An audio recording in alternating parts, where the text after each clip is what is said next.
ক্ষমতার মোহ নয়, বরং মানুষের মুক্তির আকুতি যাকে তাড়িয়ে বেরিয়েছে রাজপথ থেকে রাজপথে, তিনি শরীফ ওসমান হাদী। প্রতিকূল স্রোতের বিপরীতে নৌকা বাওয়া এক নিঃসঙ্গ নাবিক। বারবার আঘাত এসেছে, পিঠ ঠেকে গেছে দেয়ালে, তবু আদর্শের প্রশ্নে তিনি ছিলেন অটল। পরিবারের মায়া, ব্যক্তিগত সুখ সবকিছুকে তুচ্ছ করে যিনি তুফানের মুখে বুক পেতে দিয়েছেন। কেমন ছিল সেই দীর্ঘ সংগ্রামের দিনগুলো, আর কিভাবেই বা তিনি হয়ে উঠলেন সময়ের সাহসী কণ্ঠস্বর। আমি হাম্বি, আমি ছায়ানট, আমি হিন্দল, আমি চলচঞ্চল, টমকি চমকি, পথ যেতে যেতে চকিতে চমকি, ফিরতি আদি তিনদল, আমি চপলা চপলে পাঞ্জা, আমি উন্মাদ, আমি ঝঞ্ঝা, আমি ভিতিয়ে ধরিত্রীর বলবীর চির উন্নত মানুষের। ছাত্র আন্দোলন থেকে শুরু করে রাজপথের আপোষহীন নেতৃত্ব, তার এই সংক্ষিপ্ত কিন্তু প্রভাবশালী জীবনের গল্প এখন সবার মুখে মুখে। 1993 সালে ঝালকাঠি জেলার নলছিটি উপজেলায় জন্ম শরীফ ওসমান হাদীর। বাবা ছিলেন স্থানীয় মাদ্রাসার শিক্ষক ও ইমাম। 6 ভাই বোনের মধ্যে হাদী সবার ছোট।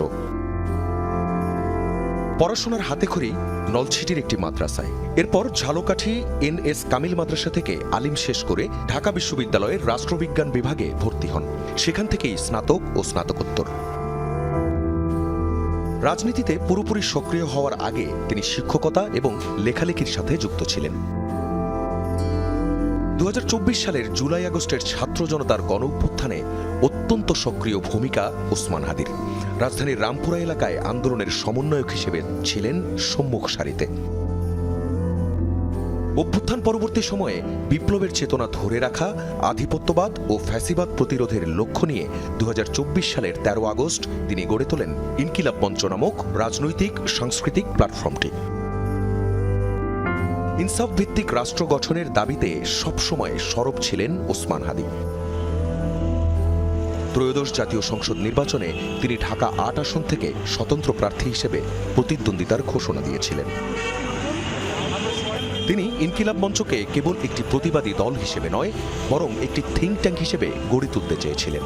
বিশ্বাস করতেন ফ্যাসিবাদের পতন ঘটলেই মুক্তি আসবে না, বরং প্রাতিষ্ঠানিক সংস্কার ও ইনসাফ কায়েম না হওয়া পর্যন্ত লড়াই চলবে। হাদী মনে করতেন রাজনৈতিক পরিবর্তনের আগে সাংস্কৃতিক পরিবর্তন জরুরি। দেশপ্রেমমূলক গান, কবিতা ও পথনাটকের মাধ্যমে উদ্বুদ্ধ করছিলেন তরুণ সমাজকে।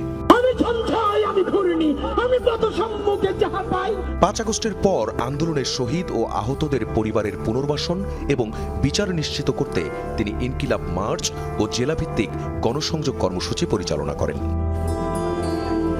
তিনি ছাত্র জনতার মাঝে দলীয় বিভাজন দূর করে একটি ঐক্যবদ্ধ বাংলাদেশ গড়ার স্বপ্ন দেখতেন। তার মৃত্যুতে ডান, বাম ও মধ্যমপন্থী সব ঘরানার রাজনৈতিক মহলে শোকের সৃষ্টি হওয়া তার সার্বজনীন গ্রহণযোগ্যতারই প্রমাণ। 12 ডিসেম্বর শুক্রবার জুমার নামাজের পর বিজয়নগর বক্স কালভার্ট এলাকায় নির্বাচনী প্রচারণা চালাচ্ছিলেন ওসমান হাদী। দুপুর 2:25 দিকে মোটরসাইকেলে আসা দুর্বৃত্তরা চলন্ত রিকশায় থাকা হাদীকে লক্ষ্য করে খুব কাছ থেকে গুলি করে। একটি গুলি তার ডান কানের পাশ দিয়ে ঢুকে মাথার বাম কান দিয়ে বেরিয়ে যায়। তাৎক্ষণিকভাবে তাকে ঢাকা মেডিকেল কলেজ হাসপাতালে নেওয়া হয় এবং লাইফ সাপোর্টে রাখা হয়।